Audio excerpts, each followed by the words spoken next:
Hello बच्चों, let's read the question.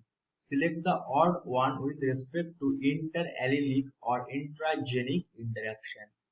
Epistasis, codominance, pleiotropy, incomplete dominance. तो इस question में हमें बताना है कि odd one कौन सा है with respect to interallelic और intragenic interaction. तो इस क्वेश्चन का जो की कॉन्सेप्ट हो जाएगा, पहले हमें ये समझना पड़ेगा कि ये इंटरएलेलिक और इंट्राजेनिक इंटरेक्शन क्या होता है. इस क्वेश्चन का की कॉन्सेप्ट वही हो जाएगा. Key concept that is interallelic interaction. So interallelic interaction मतलब क्या होता है? तो ये एक बेसिकली जीन इंटरेक्शन है जहाँ पे जो एलिल्स होता है सेम जीन के वो इंटरेक्ट करते हैं एक दूसरे से और डेविएट करते हैं मेंडेलियन इनहेरिटेंस से. सिंपली हम यहाँ पे लिख सकते हैं कि the type of gene interaction in which type of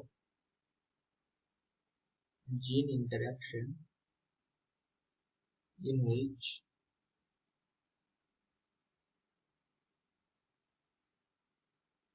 the alleles of the same gene in which the alleles of the same gene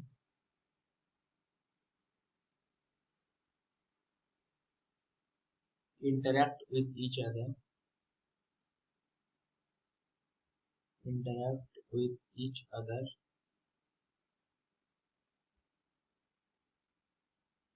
to deviate from the Mendelian inheritance. To deviate from Mendelian inheritance. अब इसका example क्या हो सकता है? यहाँ पे example के तौर पे हम देख सकते हैं कि इनकम्प्लीट डोमिनेंस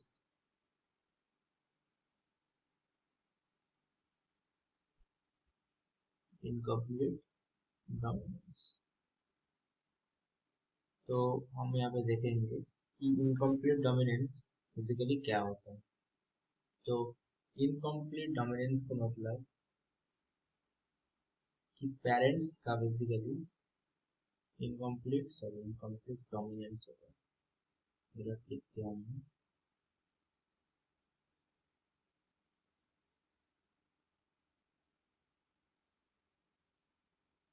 इनकम्प्लीट डोमिनेंस यहाँ पे क्या होता है कि एक नया फेनोटाइप प्रोड्यूस होता है जो completely different parents से. So हम यहाँ पे लिख सकते हैं new phenotype is produced when both the alleles are unable to completely dominate and they are rather produce a mixed phenotype. तो इससे क्या बनते हैं? इससे एक mixed phenotype बनते हैं.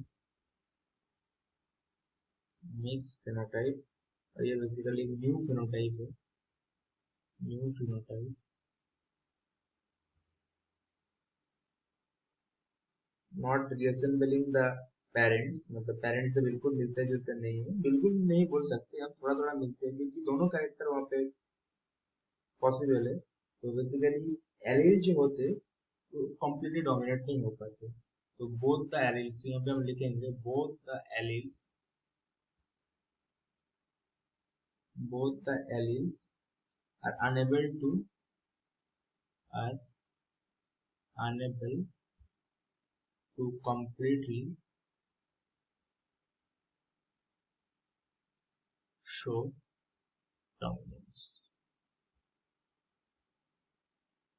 इसका एग्जांपल हम देख सकते हैं कि Snapdragon flower colour.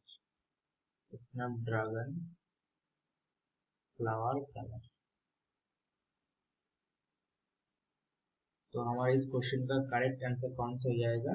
That is fourth option. फिर हम दूसरे वाले जो है उसको भी थोड़ा थोड़ा करके डिस्कस कर लेंगे. पहले यहाँ पे क्या दिया हुआ है? पहला यहाँ पे दिया हुआ है एपिस्टेसिस. एपिस्टेसिस क्या होता है?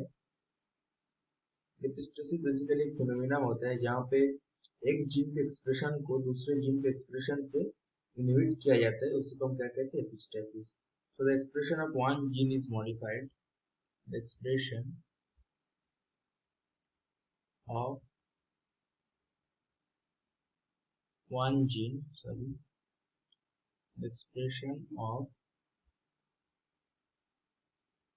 one gene is modified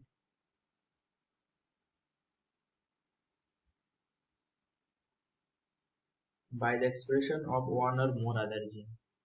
By the expression of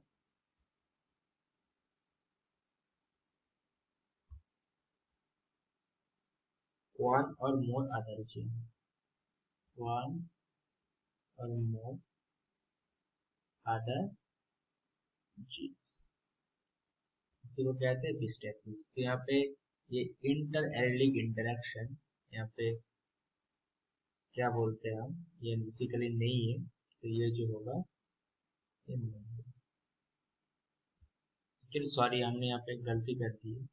यहाँ पे बोला है कि odd one with respect to, ये तो ये इनकम्प्लीट डोमिनेंस जो है ये तो इंटर एलिलिक इंटरेक्शन है, इंटर एलिलिक इंटरेक्शन है। यहाँ पे को डोमिनेंस जो होता है ये भी इंटर एलिलिक होता है, और ये प्लियोट्रॉपी जो होता है ये भी इंटर एलिलिक इंटरेक्शन होता है। तो हमें ढूंढना है कि इनमें से ऑड वन कौन सा है, तो ये फर्स्ट वाला जो ऑप्शन होगा एपिस्टेसिस, यही हो जाएगा हमारा करेक्ट आंसर, क्योंकि यहाँ पे दो जीन के अंदर हमें देखने को मिल रहा है और ये non allylic interaction, non allylic interaction इसको हम क्या कह सकते हैं, नॉन एलिलिक इंटरेक्शन।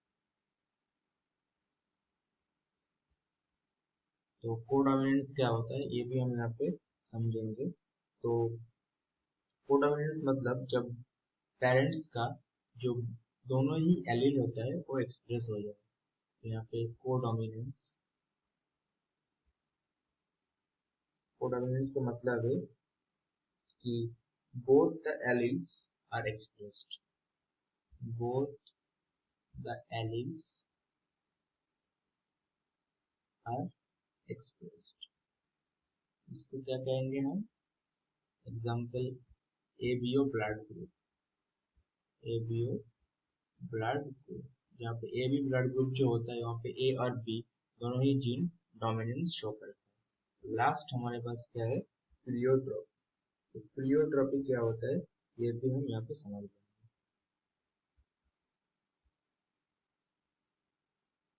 सो प्लियोट्रॉपी का मतलब होता है ये एक सिंपल सा फेनोमेना होता है जहाँ पे एक जीन दो तीन फिनोटाइप की ट्रेट्स को इन्फ्लुएंस करता है। तो हम यहाँ पे सिंपली कह सकते हैं the phenomena of a single gene influencing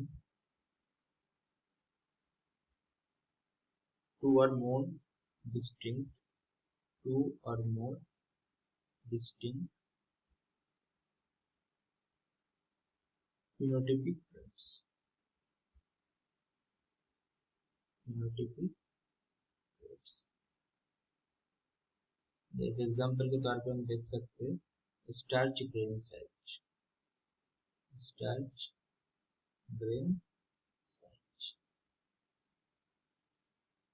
तो ये हमारा हो गया।